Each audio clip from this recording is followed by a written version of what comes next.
maintenant le Flash Forex. On retrouve Philippe Lermy, trader, formateur chez traderchange.com, ancien chef trader d'une banque centrale. Bonjour Philippe Lermy.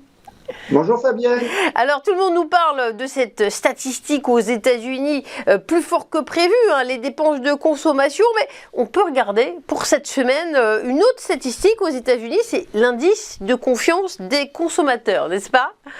Oui, tout à fait. Alors cet indice devrait confirmer le rebond déjà observé, comme vous l'avez dit, dans l'indice du sentiment des consommateurs qui est calculé par l'Université du Michigan, qui a été révisé vendredi. Donc ce qu'on voit, c'est qu'on a la perception des consommateurs d'un marché du travail fort, qui va certainement amplifier ce rebond dans l'indice de confiance, du Conference Board. Alors je vous rappelle que le taux de chômage aux USA est au plus bas de 53 ans et demi, ça fait plus d'un demi-siècle, donc on en rêverait ici. Il y a 5,7 millions de chômeurs américains, il y a 11 millions d'offres d'emploi vacants. Donc ça veut dire 1,93 postes vacants par chômeur. Donc seule l'inflation qui persiste devrait ralentir l'optimisme des ménages américains, mais au total, je ne serais pas du tout surpris de voir ce chiffre sortir plus fort qu'attendu. Très bien, ça fait rêver effectivement ces chiffres. L'indice des directeurs d'achat dans le secteur manufacturier aux États-Unis, lui aussi, il est assez instructif. Oui, alors on a une stabilisation qui est attendue après 5 mois consécutifs de baisse.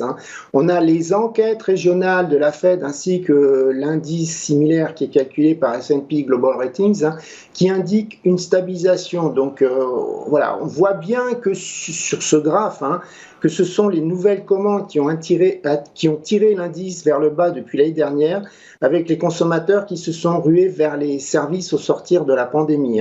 Alors par conséquent, les économistes espèrent une stabilisation du chiffre avec les autres indicateurs que je vous ai annoncés précédemment, mais une baisse ne serait donc pas quand même surprenante. Ce qui est certain, c'est que cet indice devrait rester en zone de contraction. Très bien. Alors, j'aimerais bien qu'on parle un petit peu du Japon, parce que le discours du gouverneur de la BOE, il a fait une onde de choc un peu. Oui, tout à fait, mais ce que je veux dire, on pense que le nouveau gouverneur va rester quand même dans la ligne précédente. C'est ce qu'on pense. Ouais. Voilà. Alors, un petit coup d'œil à l'inflation en Europe, depuis le début de l'année au moins, c'est le facteur majeur de préoccupation. Est-ce que ça vous inquiète ?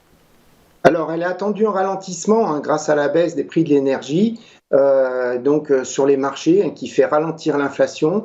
Alors, on a cette inflation qui est attendue à 8,2% contre 8,6% le mois précédent. Mais je vous rappelle que c'est dû principalement au prix des contrats gaz sur le marché TTF qui sont maintenant sous les prix avant la guerre en Ukraine. Mais il ne faut pas oublier que les prix réglementés ne baissent pas autant. Donc, on aura le marché qui va rester intentionné par l'indice hors alimentation énergie qui, lui, ne devrait pas ralentir. On a le secteur des services qui est repassé en expansion en Allemagne comme en France, ce qui éloigne les risques d'une récession marquée en début d'année. Alors la question donc pour les traders est de savoir si la BCE continuera de monter ses taux directeurs après la hausse de 50 points de base prévue pour mars. Et si on regarde le graphe à l'écran, on remarquera que la part des constituants dont la hausse de prix se situe au-dessus de 4% continue de s'élargir et atteint maintenant 70%. Ce sont les deux zones rouges. Donc voilà, je dirais l'inflation s'élargit dans le nombre de constituants. Plus des 2/3 donc des articles qui sont inclus dans le panier de la ménagère sont donc en hausse de plus de 4%. On a les prix à la pompe qui remontent, et pas qu'en France, dans toute l'Europe.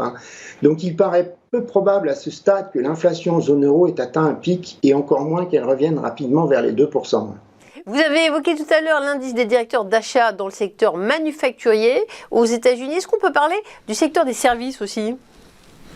Oui, donc il va sortir vers la fin de la semaine. On a une modération qui est attendue après la forte hausse du mois dernier. Donc on a eu une série de zigzags depuis le mois de décembre, et on a eu une hausse extrême de 6 points de cet indice en janvier, et on pense donc que maintenant il devrait stabiliser et rester en zone d'expansion.